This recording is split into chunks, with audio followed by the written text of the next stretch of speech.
60s, the Maori Trade Training Scheme took the men you're about to meet from their isolated northern Hawke's Bay homes and transplanted them into that most English of cities, Christchurch. Brown faces were such a fascination, the locals would drive past the hostel on weekends just to have a look. Television One reporter Mike McRoberts is a product of that scheme. His father, Mac, was one of the young men who made the journey south. It was Mac who coined the title of tonight's documentary, White Sheep.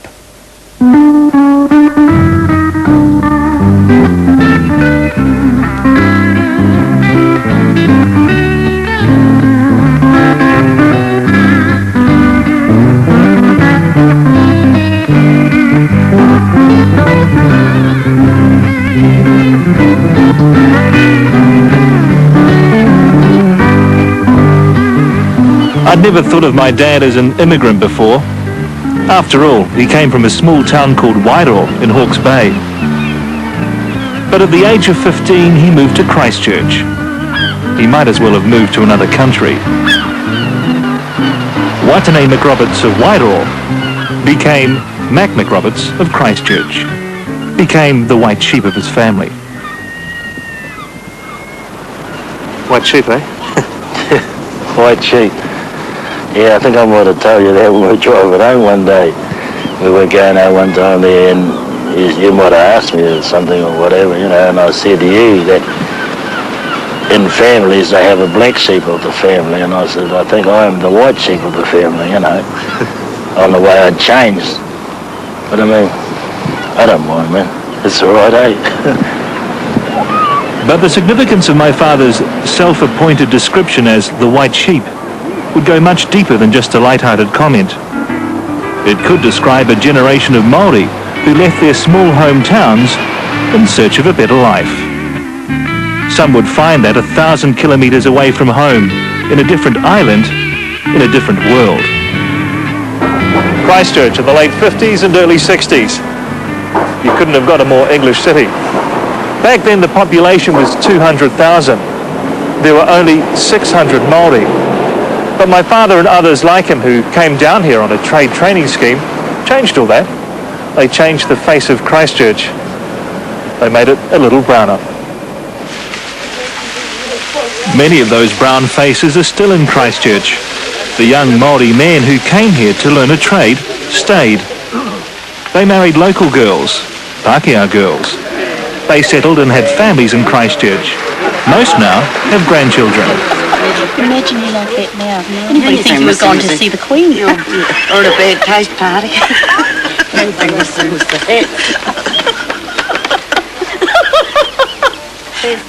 Were you going to a fancy dress? As kids growing up, we never thought twice about having one parent Māori and the other Pākehā. Their friends' marriages were all mixed too, but then they never told us how different or how difficult it was.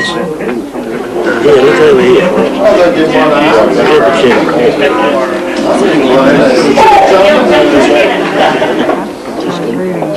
The people were so different. They'd invite you, you know, invite you around, you know, with the shivers, you know, never been there before, you know, so wait outside, no, come in, you know. And, you know, that sort of thing, eh, you know. I mean, it's like the old mother-in-law and the father-in-law, the same thing there. I mean, you know, when I first went to meet them, and, you know, he went in and you were allowed into the house, you know, to sit down. First time I've ever been in a place like that, you know, like mixed in with the Pākehās, you know. So you sort of knew what you had to do, because, I mean, you always had it drummed into you, you know, that you don't go into the house, you wait outside, sort of thing, you know. But, you know, you get in there and then you're sitting at the same table and eating with them, you know. I mean, that was a boom. My parents aren't together anymore, but their courtship and marriage is a story shared by many of the Māori Pākehā couples who met through the trade training scheme. People they used to stare, because at that time, it was just at a time where sort of Māori and Pākehā were sort of getting together. And I mean, you probably saw it more up north with Māori all the time. But down here it was different. If Māori and Pākehā got together, people would just stare at you. But it didn't bother us, did it? Well, I was a spunky 19, I'm coming 20, and because when we eventually got married, you just turned 17. Yeah. A spunky 17 and that too. But, oh no, Tell me what happened. Well, when we got married, Michael, I mean, what we owned, we could have put in a suitcase, couldn't we? We had nothing. We had nothing. But hey, 34 years down the track, we still got one another. The reaction was okay with their mates, but it was the older generation, our parents, probably didn't take too kindly to it. It was just the fact that, there seemed to be this influx of young, dark-skinned men in the area, and my own parents were a bit apprehensive, but once they sort of got to know Marty, they grew to like him and used to call him their sunburnt Pākehā. The mother wasn't too bad at first, she was sort of, because Judy had, well, her father was, I don't know, put the football in there. He was a wee bit, I wouldn't say racist, a wee bit sort of, I probably didn't want his, I was going to have his oldest daughter at that stage, and he probably wanted, all the best for his oldest, probably like most parents. And he wasn't too keen on me, I think, because he just said to Judy, "Oh, that fella's dark, isn't he?" Judy and Marty eventually married, and if they had problems with parents in Christchurch, things weren't about to get any better in Wairoa. We arrived in Wairoa on a train, and it was really quite scary. So many Maori people, and me being Pākehā, it just was quite overwhelming. I just couldn't believe that there was the first time that I'd ever been out of Christchurch. I think I was about 16, and going to this wee place full of Maori people. We got off the train in Wairoa, and of course, I go and introduce myself to Mum, and I give her a kiss and a cuddle, and all, and I turned around and introduced me girlfriend. My mum turned around and said to me, "What are you bringing a friend?" And Judy was standing right beside me. I said, "Yes, she is here." I think she had one look at her, her face, and then, oh, hello. Oh, come on, she grabbed me and took me in a taxi. Probably his mum probably didn't take too kindly to her son being involved with a Pākehā girl, but it wasn't worrying him either, I was too in love with Judy. I wasn't going to let my mother stand in the way, because she'd always sort of, made it hard for Judy. So I thought, oh, that's it. So I packed up, and we were going to stay with one of my sisters. In Wairoa, Māori and Pākehā had lived beside each other, but not with each other. The trade trainees broke the rules. You've been a guinea pig in your own hometown, because sure, you got, he's got a Pākehā wife, as well, so he got a few steers,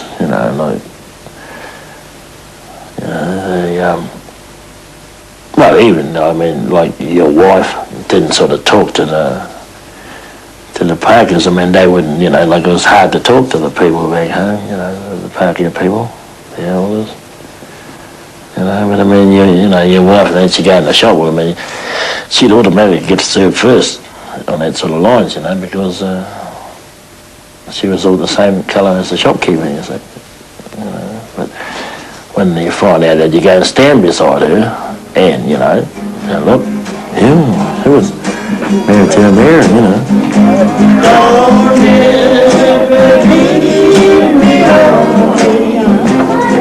Accepted by their partners, and in time their families, were these men from Wairoa now changing the stately city of Christchurch? Or was Christchurch changing them?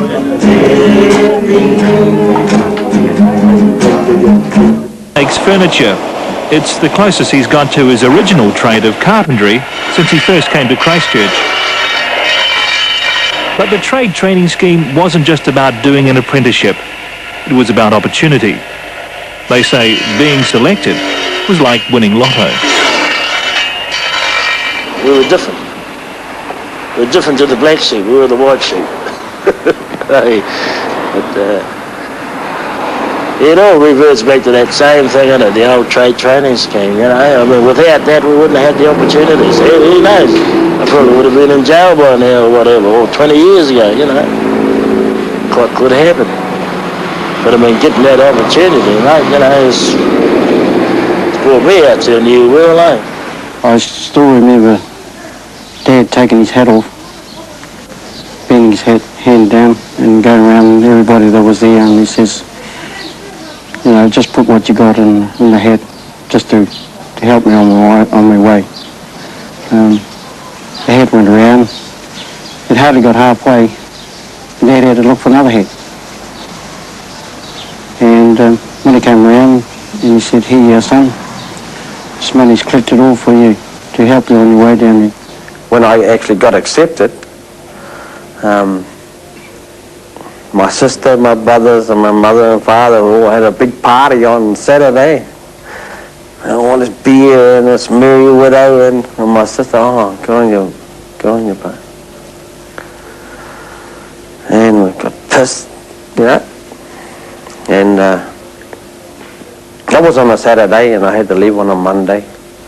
And when we got to the railway station, I was a bit. I was anxious to go and see new things, to leave. And half of me wanted to stay in, half of me wanted. My mother was bawling her bloody head off. God. I think I must have cried all the way to Rotorua. Most of the boys who travelled to Christchurch were barely 15 when they left their friends and family, left Wairoa.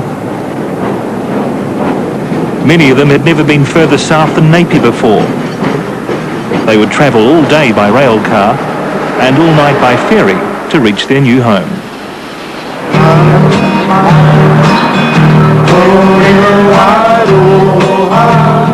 Rehua Hostel was run by the Methodist Mission and later taken over by the former Māori Affairs Department. These days, when the Wairoa boys come back here, it's for a tangi. Most haven't been inside the hostel since they were teenagers. It might be run down. Half of it's been condemned. But the memories remain. That black boy still up there, so did you name him? You're ambitious for a week. How long have you been down to South now, mate? 62, I think. 62, so you've been here 36 years, I've been here 38 years. How long have you been back for? Yeah, 34 years, it's a long time. Most of our life. Yeah, well, that's it. That's what I was saying to the boys, to Mike and them. I mean, I spent more years with their mum than what I did with my own mum, with my own family.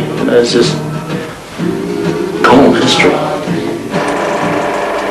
The hostel boys helped make history when they built Rehua Marae at the back of the hostel grounds. It was the first of its kind to be built in the South Island in more than a century. Completed in 1960, it became a focal point for the whole community. Smack bang in the middle of Christchurch. Like the trade trainees themselves, the Marae made a huge impression.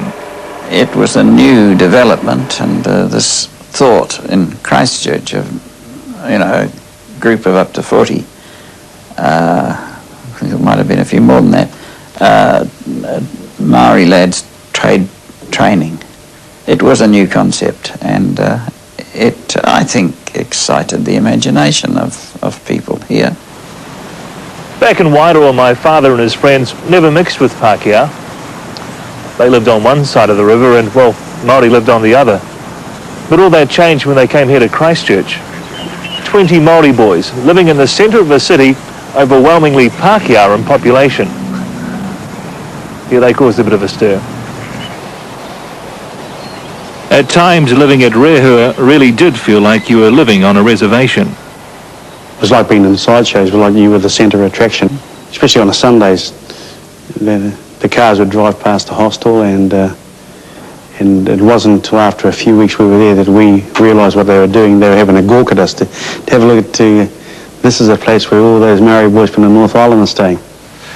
We used to go out together, 10 of us used to go out, you know, all dressed up, sort of with flashed with ties, and used to walk into the square, and that's when we met a lot of Pākehā people. And never seen Maoris before. And they used to stop and turn at us and say, what are they? You know, and that's the brown-skinned people. And from that day, they used to come and visit us on the weekends, take us out for lunches on a Sunday, just to meet Maori people. Once they knew we were from the hostel, we were pretty like movie stars, man. You know, everywhere you went, oh, that's the hostel boys, because once we got our uniform places and things, they knew who we were, The people down there were choice, man. Because back home, you know, the few Pākehās who were farmers where we lived, then those was always up in the air, man. And down here, they just welcome, you know, just put their arms there for us. Wherever you went with your folks and that, you only went to the Maori people's house, you know. You never mixed with the other people.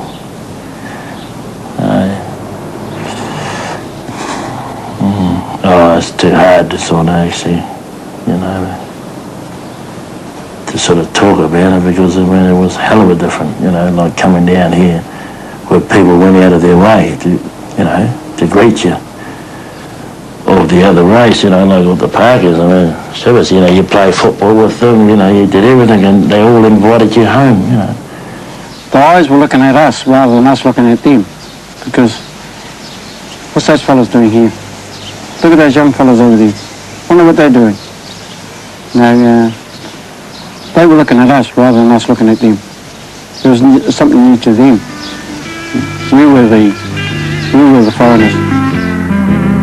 They may have felt like foreigners, but they did their best to blend in. Their style and clothes changed for a start. You remember just at the back where the new dining room is, we used to have the clothesline just on where the courtroom is, Right. Yeah. And you'd wash all your clothes in here. That's right. You'd hang them all out of there, then you'd sit underneath the clothesline and watch them dry. Watch them dry. Otherwise you saw them walking out to get on someone else. Chess Brown. Oh yeah, he's the biggest crook, old Chess. Yeah, Rich, God bless his soul, he's dead now. Yeah, so young. Really well dressed, and he never owned a stitch of it. No, he never owned anything. The Wairoa boys had assimilated into Christchurch lifestyle, but they were all too aware they were still Māori. There's another saying which we have, and it is, be careful of the toes that you step on today, for tomorrow they might belong to the arse that you have to kiss.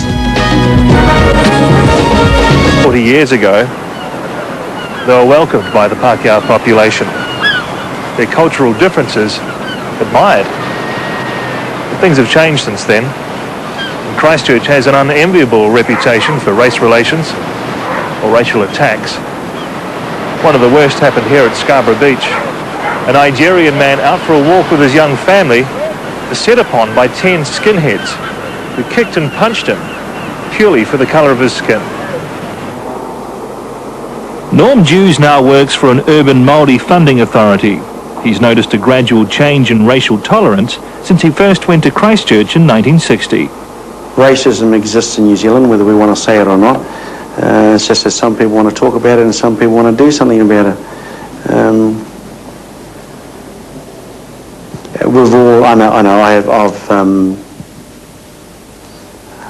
I've had racial attacks on myself, on my family, on my friends, but I guess that's part of life, you know. What sort of attacks? Oh, I guess the people just don't like you because you're Māori, you know, so they call you all sorts of unusual names. People phone you because you've got some status in the community, and And so they phone you up in the middle of the night because your number's a public phone number, and they offer you all obscenities and all that. So you learn to accept that, you know. But I just think that if it's happening to me, it's happening to other people too. So somebody's sick on the end of the line.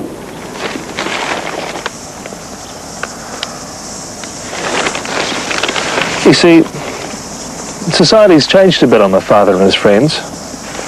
Well, there's always an example to be found of out-and-out racism. It's not the neo-Nazi groups that they have to deal with. No, it's much more closer to home than that. Christchurch is still very much a Pākehā city, so most of their friends, most of their workmates are Pākehā. And that's made life pretty difficult sometimes when controversial Māori issues have been raised, particularly Māori protests, like the attack on the pine at One Tree Hill, or the smashing of the America's Cup, or the occupation of Motua Gardens. There's nothing worse than trying to defend something you're not sure about anyway. Do you risk losing friends or the respect of workmates to support the actions of activists simply because you too are Māori? Oh, it's pretty hard when you know. You got a lot of Pākehā friends, hey, it's hard, it's bloody hard. So, you know, there's a lot of good guys out there we work with, you know, and geez, can't say much, eh? They give you a bit of a hard time about it? Oh yeah, they give me a hard time, you know, about the old trees getting cut down, you know, and all that. Sort of embarrasses me, you know, and different things that they're doing, you know. My friends, they know I don't talk about it, so they don't push the issue on it, you know. We just talk and have a thing about it. And if someone brings it up, well, you have a bit of a whack at it, but then it's quickly pushed aside, you know. And obviously, something's going on in the community that they're living in because all their neighbours are non-Māori, and they're saying, you know, what are these Maoris doing on television? What are they doing on the radio? What are they doing protesting down the street? I think Christchurch can be extremely grateful that they haven't got the high concentration of Māori population down here that we have in the north. Currently, Christchurch enjoys a Māori population between 21 and 30,000. Okay, and 70% of that is made up of Māori from the north. And that's not a lot of Māori. That's only 10% of the population. We certainly don't share in 10% of the wealth. We certainly don't share in 10% of sitting on boards and governance structures and all that. But for Henry Gemmell and Dale Mackenzie, they know they're much better off in Christchurch than they would have been if they'd stayed in Wairoa. Here they are supervisors at a freezing works. I think it was worth it. Worth doing that trade training. So, if I hadn't done it, I'd be still back there. I don't think of what I'd be doing. You know, it's sad really, but I think a lot of people will be struggling to get jobs if I stayed back there in Wairoa. Wairoa in the 50s, there were few opportunities. So how did these young Māori men get this chance of a better life? The town's Māori Affairs officer at the time was Rangi Manuel. She gave them that break, hand-picking the trade trainees. To them, she was known simply as Ma. I mean, she was like a mother to all of us. She would say, oh yeah, there's all my boys, you know. The boys going down there, you know, like the likes of my older brother, you know, he was in the same scheme, you know, and, you know, different other people, you know, but they were all her boys, you know, as that was her saying, you know. It's been said that when Mrs. Manuel chose all of us, she chose the biggest rat bags in town, and so that she could get them out of Wairoa and send them to the city so they could take their boisterous attitudes to the cities. That's not entirely true. In fact, it's totally untrue. Mrs. Manuel saw a goodness in everybody that she sent away. She knew that we weren't stupid. She knew that we were intelligent. She knew that we had skills. All that was required was for somebody to tap into it and bring it out. No one knows exactly how many boys Lena Manuel sent down from Wairoa here to Christchurch to learn a trade. A couple of hundred, they think. But they were all given a better opportunity here than they would have had at home. An opportunity their own children missed out on. It was good for those fellows to get away. Some of them themselves were they're keen to get away. They left before the paperwork. You know. Now, I suppose that they may have manipulated the paperwork, but it was a means to an end. And a lot of others who were behind, a lot of us who stayed back, would have been far better, I think, to have been given that chance. Lena Manuel was probably the closest thing Wairoa had to royalty. When the town's bridge was reopened, she stood proudly next to the Queen. Sadly, this woman who helped shape so many lives died in 1996. Many of Ma's boys couldn't make it back for the tangi, but now they have another chance to pay their respects at the ceremonial unveiling of Lena Manuel's headstone. This will be a big occasion for Wairoa, a big occasion for the boys. She's the main actor, isn't she? You know, I mean, she actually gave us the opportunities to get down here, you know. So, I mean, it's the icing on the cake, really. You know, this weekend is going to be hard. It's going to be a big one, you know, for us. I'll be honoured to be there, mate. You know, as I said, I'm just honoured to be one of the guys picked to go back and represent these other guys that can't make it back. It's a plane flight and a rental car now for the old boys, going back to Lena Manuel's unveiling. The last time they went back to Wairoa in a group like this, it would have been as teenagers. It was on this stretch of road from Napier to Wairoa that my father first spoke to me of being the white sheep of his family, being different from his brothers and sisters. He loves coming back, but he finds it difficult. For all the guys, there are constant reminders of the family and life they used to have. On the right here, my cousin used to own this land. He couldn't grow nothing, sold it to the Chinaman, and he making thousands. When they went back home on the rail car, it'd be Christmas time, 35-degree heat, and they'd be dressed in their best clothes. The rail car may have gone, but not much else has changed. Coming from the city, and you know, you're always sort of fairly well dressed, and these guys around here in those days, all they wore bloody gumboots, eh? Gumboots and swannies, you know. And because the guys across the street there, they're sort of all out the window. Who's this one? Who's this rich fellow in the taxi? You know. And then, of course, oh, my brother, you were so pleased to see me. You know, it's just one of those things. It's great. Yeah, for me, when I got home with Roper, you guys had the luxury of taxis.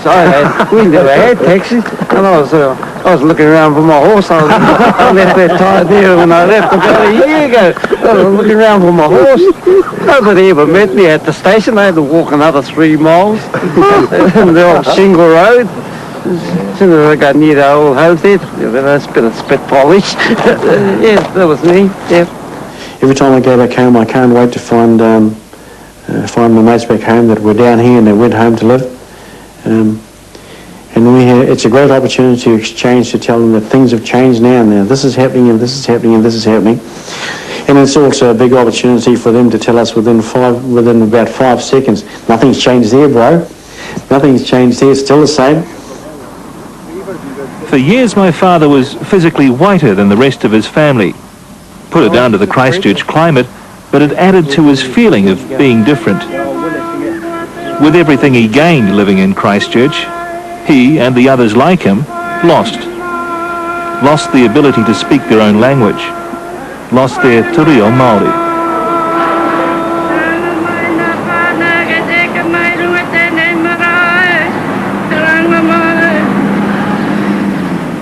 That's meant other generations like myself also can't speak Māori. And where we would normally avoid formal occasions, this time there was no getting away from it. Come back to your roots. Yeah, this is it. This is home, and I'm glad you're going to sleep in Teotani.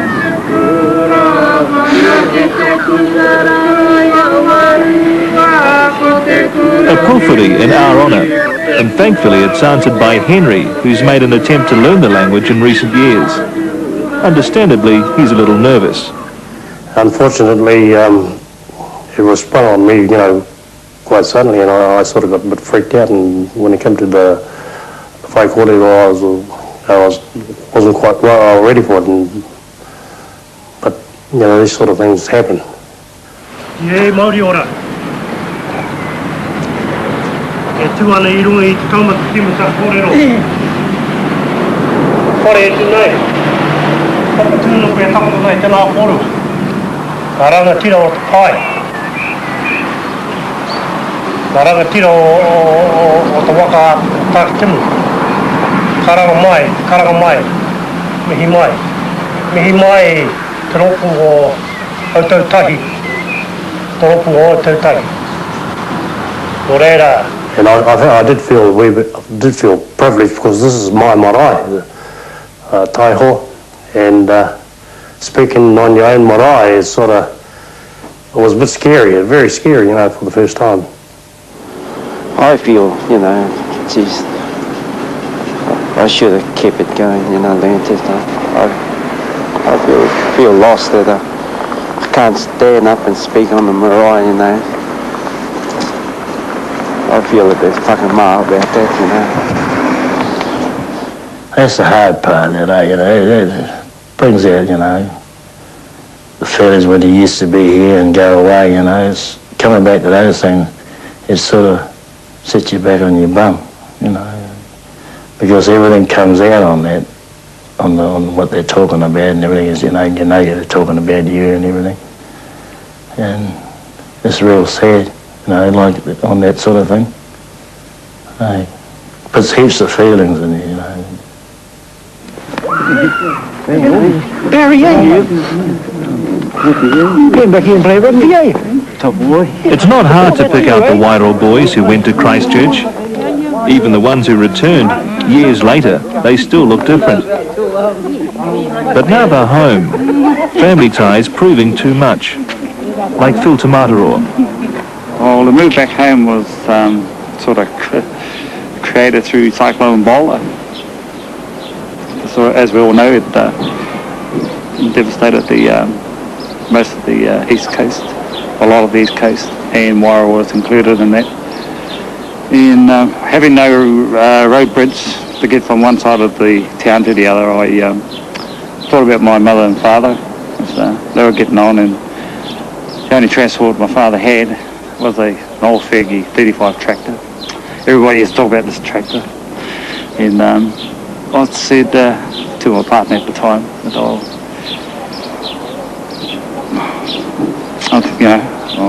we'll go home. Kia ora, Rock.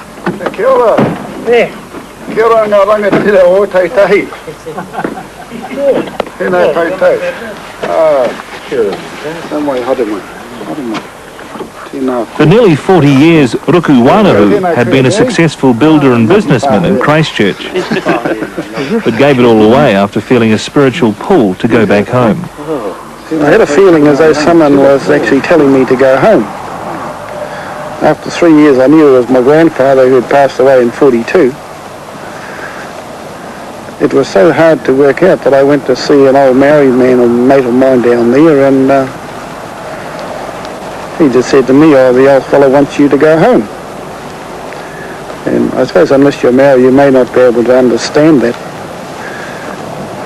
But it got so the pull got so strong after 5 years that I just said to my wife and family, we're going home. My wife said, what for? I said, I don't know.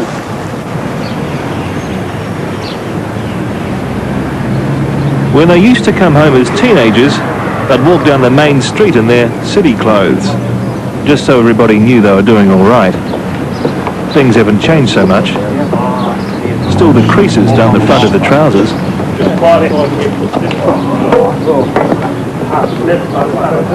Tomorrow they'll need their good clothes too, as the town turns out for Lena Manuel's unveiling. Traditionally, rain at a tangi is a good sign. It looks like the sky might cry a little for Lena Manuel's unveiling today. It's a special time for the guys from Christchurch. The woman they called Ma saw them off all those years ago. Now it's their turn to say farewell. Big day for us, big day for Lena, big day for Wairoa. Big city, yeah, it's a shame a lot of the boys weren't here to help us celebrate it last night, but I think you took care of that for us, Mac. You found the spot in Wairoa. Henry too. Henry was there. What? You won't want to marry me. you won't want to leave Jen. Yeah, you two will suit each other. I love you. I love you. It was good because we were laughing and carrying on, getting ready, and it was a sad thing that we were doing, going to, and yet we were full of it, full of fun and joy and everything.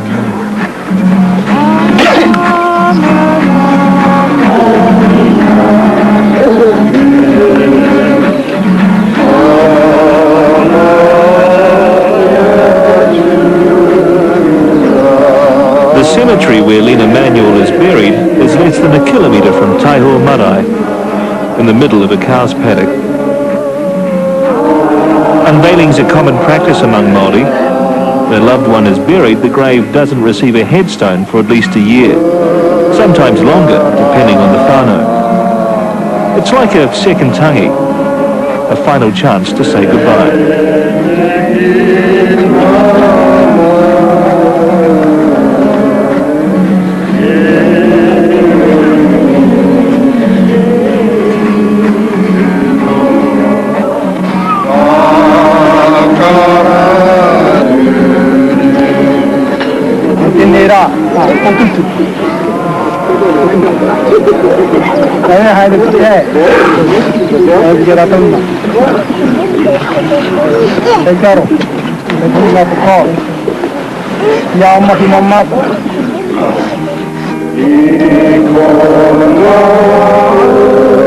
They're representing the hundreds of young men Lena Manuel hand-picked for the trade training scheme.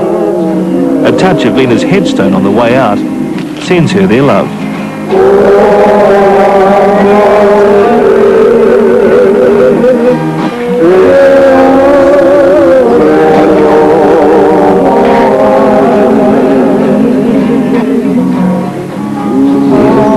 For her, I would probably be still in Wairoa, cutting my blackberries or gorse, I think, yeah. And seeing the old headstone and that, and being part of it, and sort of representing those guys that couldn't come here. Probably, I hope I've done a good job for them, and yeah.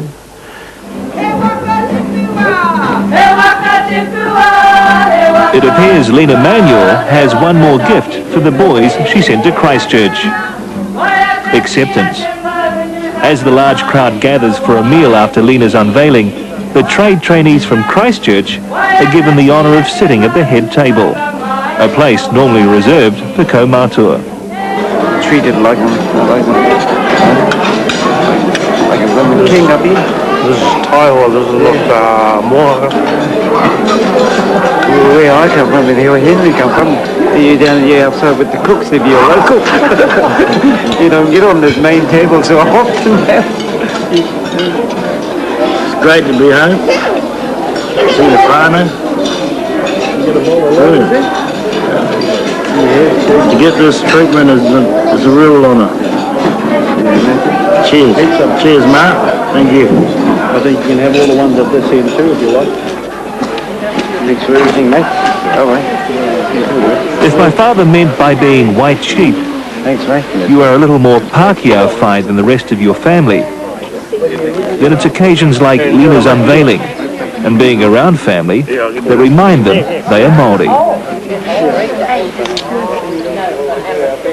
Sometimes back in Christchurch, it can be easy to forget. I'll always be a Māori, even though, a bit of a painted Pākehā, you've always got that behind you. It's just been mixed with the people, it's sort of brought a new way out, a new life for me. It's built into you, as a little kid growing up, and and that's how I feel, I strongly feel Māori, and I love it. Well, there are people, they're out there struggling, can't get jobs. That's what I sort of like to see the scheme go back into, get this trade going back, like how we went through. What started as a scheme to teach young Māori boys a trade became a vital stepping stone in this country's social path. Good jobs, houses, and education for their families made Christchurch more than just a temporary home. Some, though, will still go back to Wairoa, if only for one last visit. Well, my tangi will be back here in Wairoa as well. Most of us, the way we've been brought up in the cities now, we know what it's like. Many of our children and our grandchildren will not come home, so we're planning for them as well, how to take care of them. But at the same time, we're also telling them that they must bring us home, because that will happen to almost all of the old boys. We will come home to our towns for our last stop, but we'll come back to Wairoa. I already explained to my son it'll be here. With my own tangi, they'll bring me home. He already knows that. I can't see me coming back to Wairoa for my tangi. My wife is Naito, and I've spent a great deal of time with her family, and I'll be lying right next to her, or she'll be next to me in her utapa.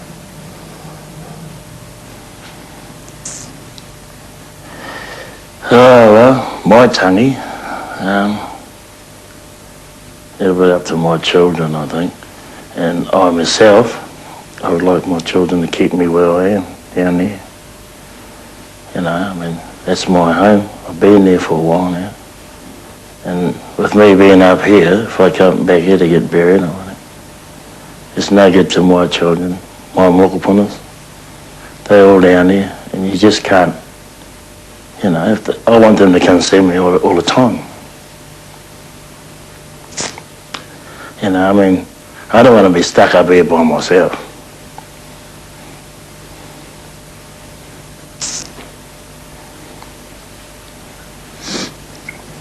That's good.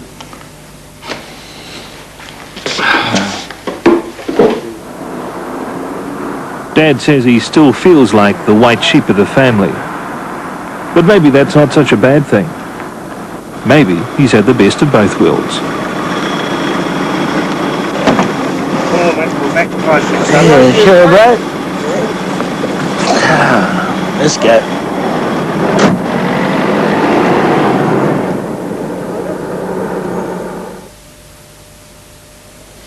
In his role with the Urban Māori Authority, Norman Dews is working to make sure the rights of the men who stayed in Christchurch are recognised alongside local iwi. Henry Gemmell is still learning the language, while Phil Tumatoroa has again moved from Wairoa to Christchurch. And to add to his many mokopuna or grandchildren, Mick Roberts has a new grandson, courtesy of Mike and his wife Paula.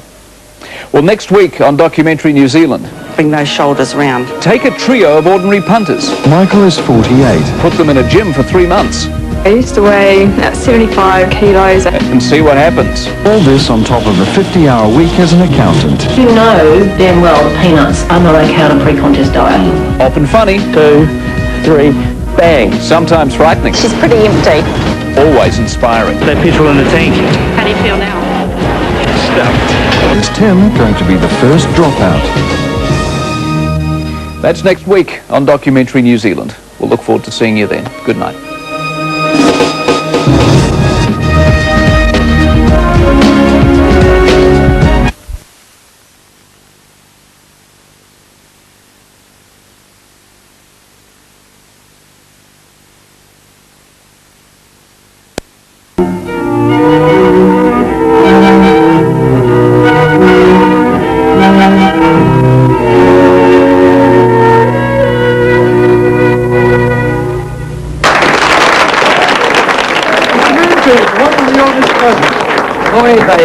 Well, she usually doesn't show such good